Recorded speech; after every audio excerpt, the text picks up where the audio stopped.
અવારનવાર રેલવેની મુસાફરી કરતા હો કે આગામી સમયમાં રેલવે દ્વારા ક્યાંય બહાર જવાનો પ્લાન હોય તો આ જાણકારી તમારા માટે છે।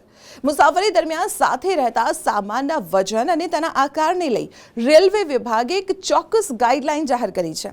જેવી રીતે ફ્લાઇટમાં સામાનને લઈ જવાના ચોક્કસ નિયમો છે, તેવી જ રીતે હવે નિયમો રેલવેમાં પણ લાગુ કરી દેવાયા છે। તો ચાલો જણાવી દઉં આ નવા નિયમો। સેકન્ડ ક્લાસમાં મુસાફરી કરનારા મુસાફરો કોઈ પણ ફી વિના 35 કિલો સુધીના વજનનો સામાન લઈ જઈ શકે છે। એસી 3 ટાયર અને ચેર કારમાં મુસાફરી કરતા મુસાફરો 40 કિલો સુધીનો સામાન લઈ જઈ શકે છે, જે મહત્તમ મર્યાદા છે। તો ફર્સ્ટ ક્લાસ અને એસી 2 ટાયર મુસાફરોને 50 કિલો સુધીનો સામાન મફતમાં લઈ જવાની મંજૂરી છે, જેની મહત્તમ મર્યાદા 100 કિલો છે।